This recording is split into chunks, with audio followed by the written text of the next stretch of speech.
Welcome. I'm Sara. I'm human. I'm also somebody who's done a lot of applying for jobs and career coaching and all that sort of stuff. And I'm excited to have you with me today to learn a little bit about something that I've created in the work that I've been doing with my career coaching clients. The thing is called the VAST technique, and it's a combination of two things. My logo for Renaissance Women Consulting is a brain with both sides lit up because I am somebody who rejects being left-brained or right-brained. I'm a walking contradiction, and I absolutely love it. And when you're applying for jobs, there's kind of a contradictory method that I have come up with to both make the computer system happy, that is doing the culling process and chopping down the number of applicants for any particular position to a more manageable number. But then it's the human who actually ends up hiring you. And so you have to create something that both can pass muster with that computerized system, but then is actually something that's going to authentically interest and help you connect with the person who might become your boss or your coworker. Little bit really quickly about me. I am a Renaissance woman. I'm interested in a lot of different things. There's art, there's science. I've taught, I've been a TV meteorologist. I'm a mom with that dog there who likes to bug me. And I've also changed industries many times in my career. And so with the career coaching that I do, I really specialize in people who are moving around and having to do a little bit of strategic translation of the work that they've done. So here's the plan for today. What we're going to do is we're going to talk about what is that VAST technique that I briefly mentioned. We're going to talk about when and why you should use it. You're going to get to see it in action. We might even be able to have, if you did that little bit of homework ahead of time and have a job that you're interested in applying for and want a little bit of feedback from me live and in person on that. And then a little bit of time left over at the very end for questions. So we'll jump right into it. And as I mentioned before, if you have questions and you want to type them into the chat, or if you want to unmute and ask them, feel free to do that. So what is this VAST technique that I came up with? So VAST stands for verb, adjective, strategic translation. So it's a translation because I have worked with a lot of people who were in one field and wanted to move into a different field. For example, I was a broadcast meteorologist on TV doing the weather, a little bit of science reporting too, for my first few jobs out of college. And then I got sick of getting up at 2 a.m. and being paid horribly. And so I wanted to get out of that industry entirely. And I had to explain to somebody, like, what skills do I bring as a TV meteorologist? They were like, don't you just stand up and talk about the weather? But no, I have a lot more skills than that, and they are very much transferable, but I had to translate them to speak the new language of the industry I was going to move into. So we have two parts to it. We have the verbs, which helps that person who's going to hire you understand what, or helps you understand what they want you to be able to do. And then you can explain, yes, I can do whatever that verb is. The adjectives come into play where we're talking about that human connection. It describes the type of person that they're looking for. How do they want that type of person to act? What do they want that person's values to be? That sort of thing. We translate specifically, again, if you're changing industries. So when do you use this? And my warning is that this is a time-intensive technique. It is not AI, have a computer write your entire resume for you. But if there is a job that you're really excited about, you see this position, you're like, yes, I am so perfect for it, even though I haven't had that exact job before. Then you put the time and effort into doing this because it's quality over quantity. So you don't want to use this on a time where you're like, I just have to do 3 applications per week to keep my my unemployment benefits coming in. This is not for that. This is for when you really want a job. So I'm not against AI. I want to put that out there because I do knock it quite a bit, but I do also see a purpose for it and a role for it. So what's it good at? Well, it can be a tool for organizing your thoughts, thinking about like what order do I tell the story in? Maybe it'll look for some patterns for you and recognize some patterns that you wouldn't have seen initially. Maybe you can ask it that question of like, what did I miss? Like, oh, here's the job description and here's what I wrote. Is there anything else I should be, or any kind of thing I should be highlighting? But its writing is mediocre at best. I'm somebody who teaches a class at the University of Arizona, and my students are regularly turning in things that have been written by AI, including on just like their application to join the program. Like, why do you want to be part of this? And they let AI write it for them, and I can tell immediately because it's just like, oh, this is wishy-washy. This is not a real person. It lies. It'll write things that are not the truth. So we have to be obviously very careful about that if we're applying for a job. We don't want to lie in our resume or cover letter. And it doesn't know your story. And that gets to the part of the human connection. It doesn't know what you did for that project at your first job out of college or how you handle that difficult colleague or whatever. It just doesn't know that about you. So it can't tell that story or come up with the fact that it should tell this story. Maybe as you start writing it, it can help you organize your thoughts, but it doesn't know your life story, hopefully at least. So what it does is it takes what exists and it repackages it. So, okay, if we want some help with the repackaging, that's great, but we want to be humans first and foremost, because in the end, that's who hires you for the job is the human being. So we're going to walk through the idea of the vast technique first, and then we're going to actually try it out, see it in action. So we'll start off with our verbs.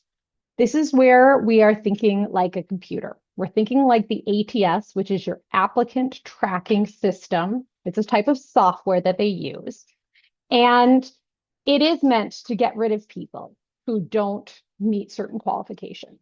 So those qualifications that we're going to focus on are the verbs in your job description. So that's why I asked you, and if you want to pull this up on your computer, if you can, great, is look at a job description. And the first thing you do is you highlight the verbs. In particular, you look at that section where it talks about like the primary responsibilities is one of the titles or what you'll do. Looking through those, you look through and you highlight the verbs. Then after you've highlighted all of the main verbs that you can pull out of it, we're going to do a little bit of analysis. So we're going to go back to math class, all the way back to elementary school. If you remember when you're given a list of numbers and they say find the mean, median, and mode. Remember doing that.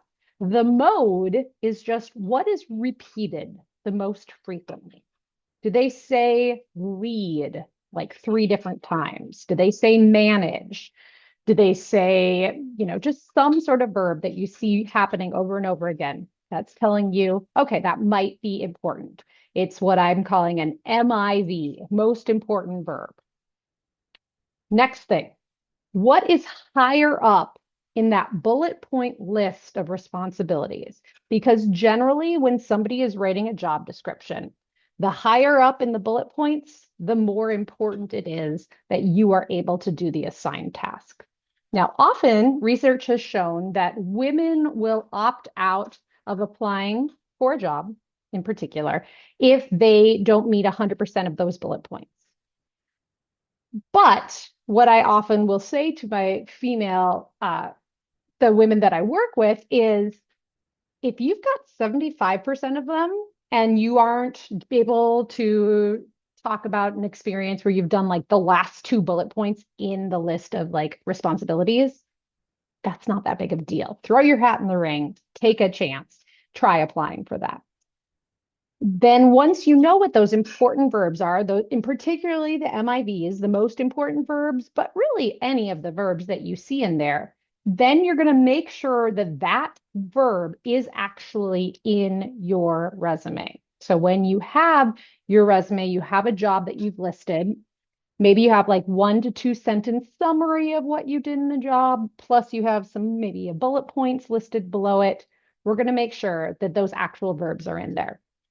That's where you're going to not write a brand new resume for every job that you apply for, but for the ones where you're using the VAST technique and you're really trying to get that resume set up so that you're going to stand out as one of the top candidates for that job, you do want to make sure that those verbs are in there. So if you've written it in such of a way that you said you managed a project or managed a team and they keep using the word led, okay, so you just change the word manage to lead or led, that sort of thing.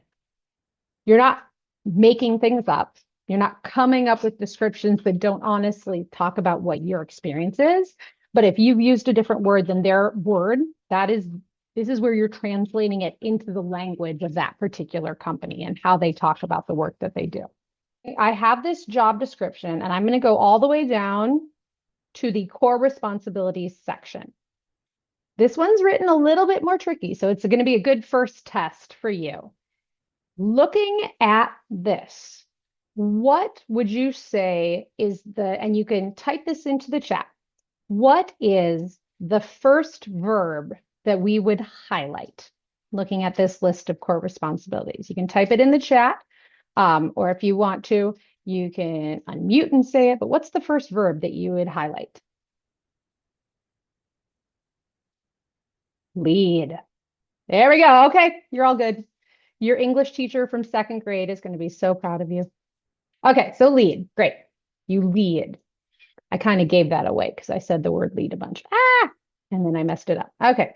So I like to use Google Docs when I'm working with my coaching clients because then we can both be looking at the document as we're going through this process. Okay, so then what's the next one?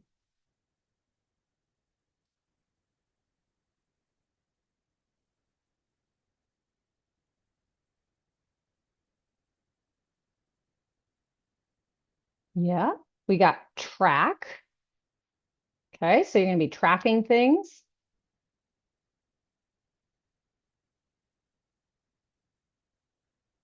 How about what's next? And I'm going to tell you one thing. Sometimes we're a little flexible about the definition of verb. Some things are not by English class in second grade, truly definitions of verbs, but they are what you are expected to do for the job.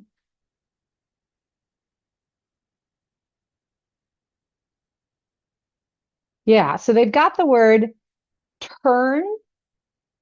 So turn insights into action. That one is hard because it you couldn't try to put the word turn into your resume, right? Like trying to fit the word turn in to it, but you can do something where we might, just because it's a good phrase and it seems like it could come as a full package, we can highlight turn insight into action. Now I'm going to go down to another one.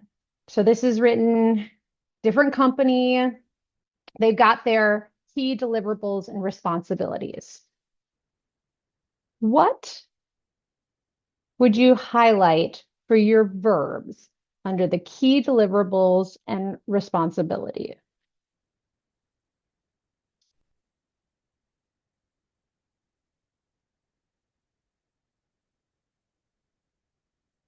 What's our very first verb in the key deliverables and responsibilities? Conduct. Yep. And this is another one where the comprehensive curriculum isn't actually a verb, right? That's an adjective and a noun. And even that curriculum might be acting as an adjective. We can have a conversation about that. But conduct, and maybe even we want to get to, whoopsies, wrong. We're going to stay the same color because we're going to use a different color when we do our adjectives. So conduct, audits, we can put that in there as an optional. What else?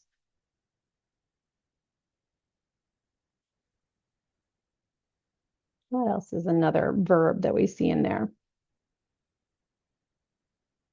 Provide. Yep, exactly.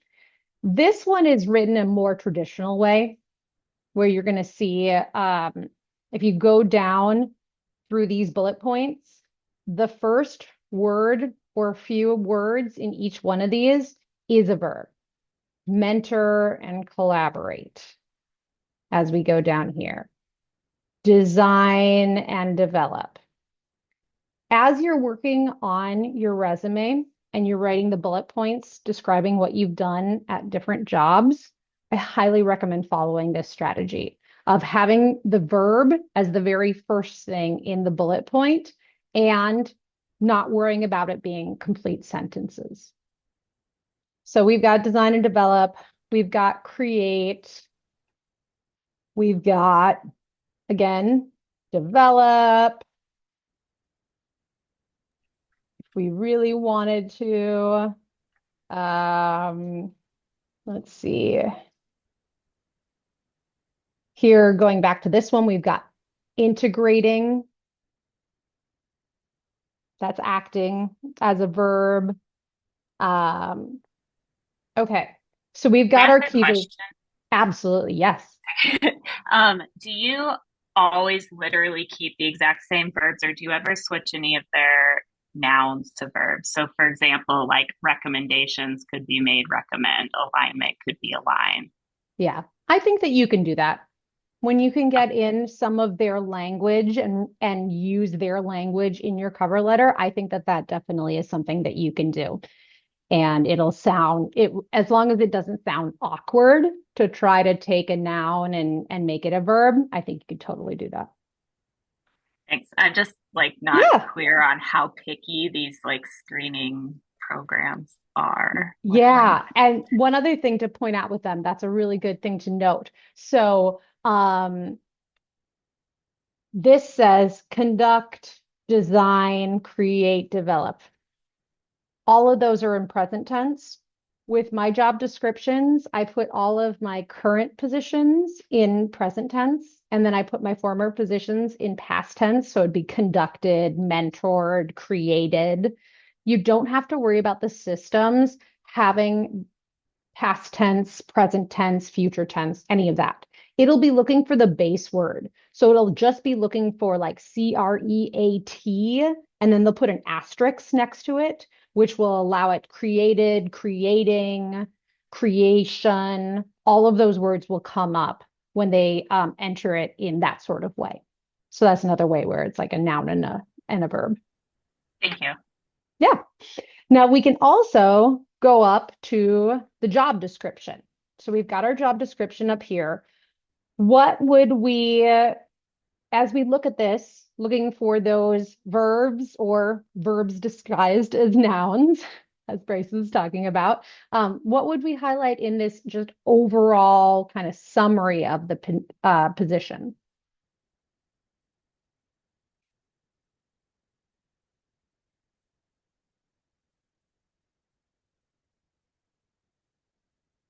Provide again. Yes. Got that. What else? What do we see in there? And they definitely have some verbs masking as nouns.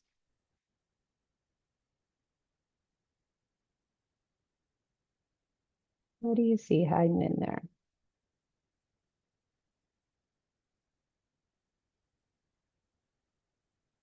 Yes. So there's creation with our create, enhancement, verb hiding as a noun. Anything else?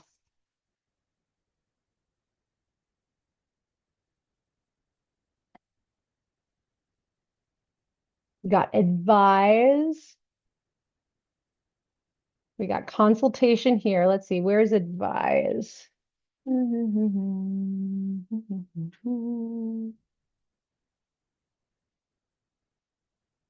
Ensure.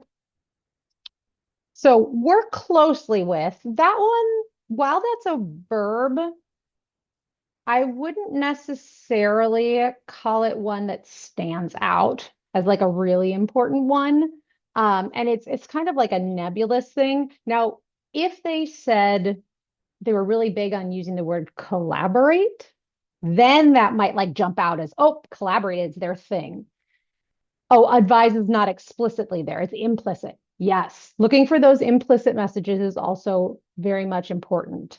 And then ensure is another one where ensure doesn't really say what they want to do.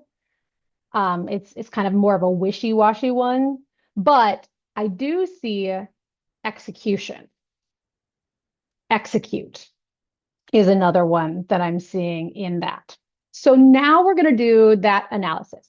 So what are our modes? What are the words that we're seeing coming up again and again?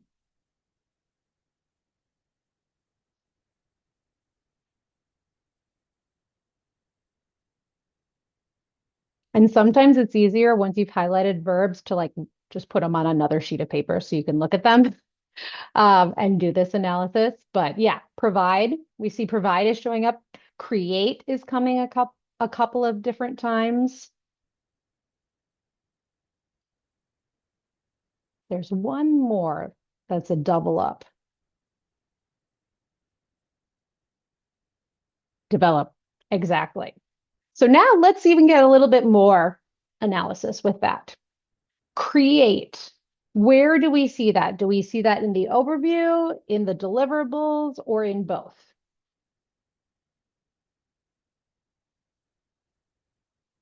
It's in both. Excellent. Okay. Same thing with our next one, which was develop. Do we see that in the over or not? No, the next that we found, we had provide is where is provide? Is it in both? Is it in just the top? Okay, that's a both. And then how about develop? Where do we see develop?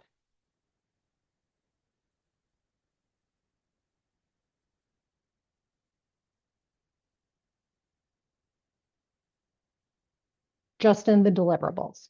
Okay, so that tells us just a little bit more that the first two words that the provide and, or sorry, yeah, provide and create are maybe extra important, where develop is maybe just a little bit less important. We can also continue to go down to the consultant qualifications. You don't always find verbs in here, but sometimes you find them in there. What do you notice in there? Do you see any of our verbs or verbs hiding as adjectives or nouns in there?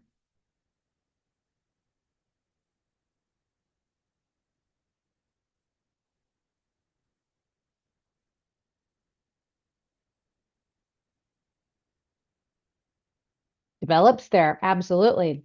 It's written as development, but that's still there. Design, yep. There we go, hiding in plain sight. What's another one? We got deliver, delivering in specific.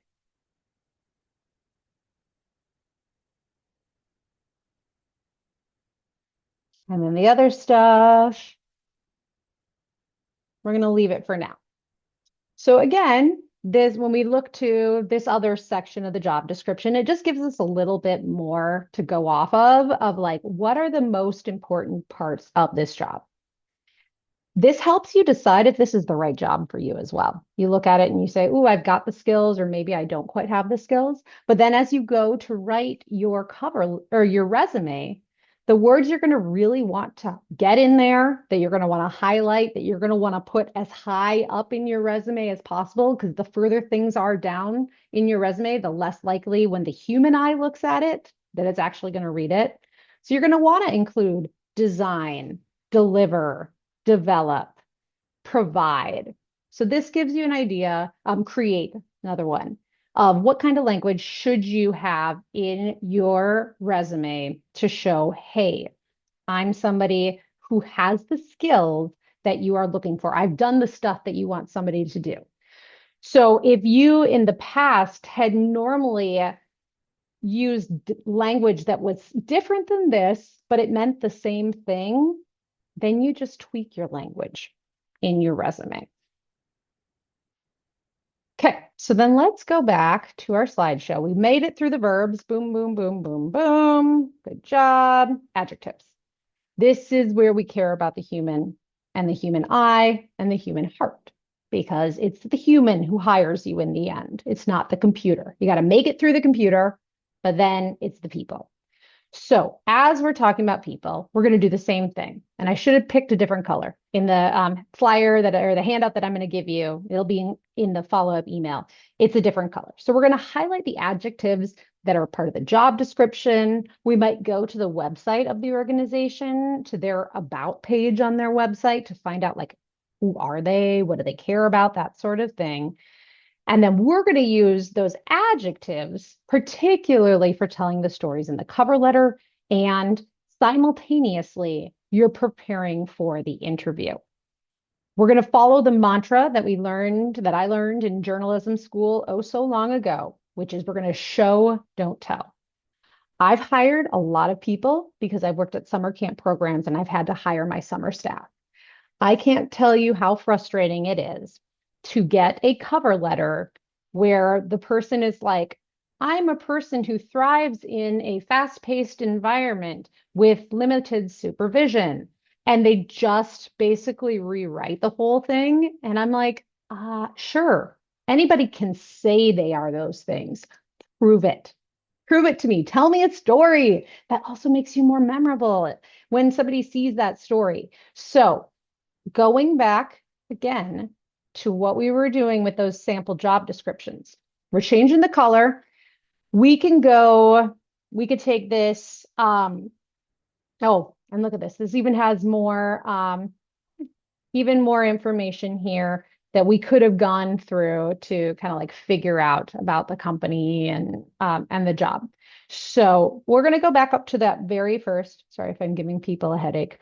The very first thing. So we have our company here, and we have this whole about the company. And so we can go through this and start to look for some adjectives, and we'll pick a different color for highlighting them.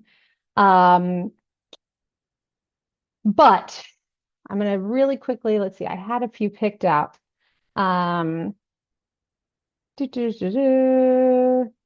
Here's like down in the third paragraph, it's talking about our OutSchool team members are encouraged to challenge themselves, take risks, and grow in their careers. We're looking with talented people with sense of urgency, innate curiosity, determination to drive impact.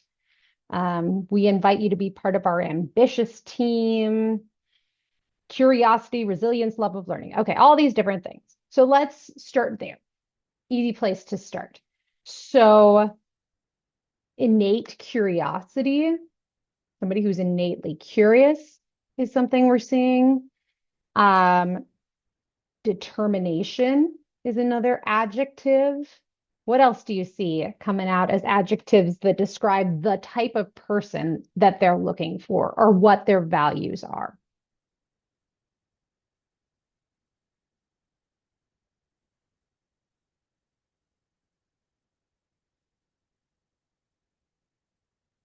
What other adjectives are hiding in there? There's all kinds of them.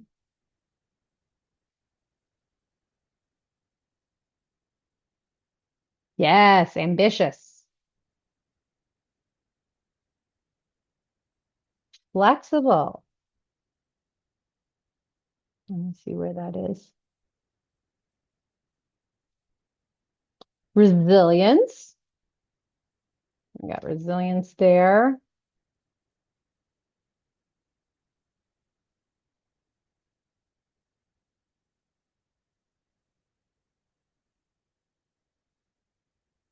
And then we don't want to ignore it. We got curiosity written twice. Ooh. And then love of learning, for example, it's not written exactly as an adjective, but a lover of learning might mesh with them. So this is how we do that adjective part in reading about like the company, and they'll tell you about what they are about, their values, what their team is like, that sort of thing. So we'll leave that for now, but we note, okay, curiosity did come up twice in one paragraph. Ding, ding, ding. Maybe that's one of those very important things again. Then we are looking down here. Here's a little bit of the about the role. We don't find the adjectives as much in like these summary statements about the positions. And I don't always find them in the core responsibilities part either.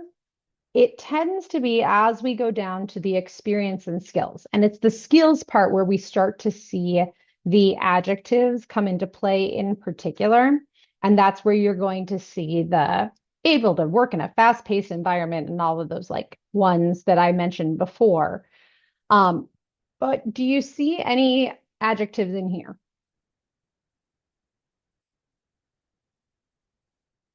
And it's maybe not written as an adjective again, but it's describing what kind of person they want for the job.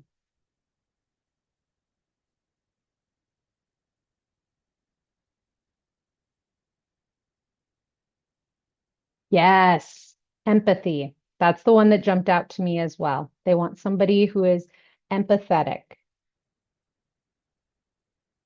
This one again is written in a little bit of a strange way, so it's a little harder to find those.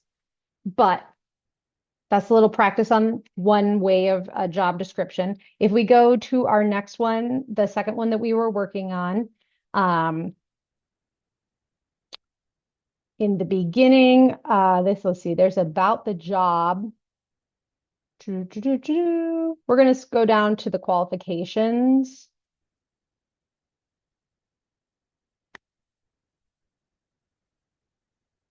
Do you see anything in these bottom few ones?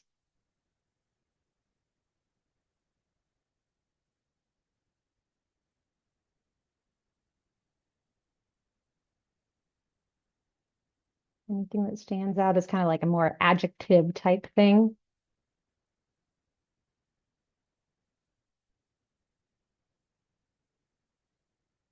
And the one that comes up for me is strategic thinking. If you think of a person, they want a strategic thinker. Um,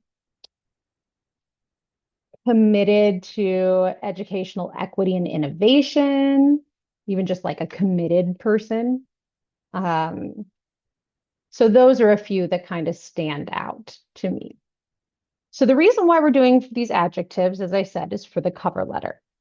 So the stereotypical cover letter, somebody's going to write, I'm a strategic thinker who has hands-on execution capability, and I'm committed to educational equity and innovation. And I don't want to hire you because you just copied back to me what I wrote in my job description. Instead, we're going to think of a story. Think of a story that talks about when did you have to think strategically to solve a problem? We're going to show, don't tell.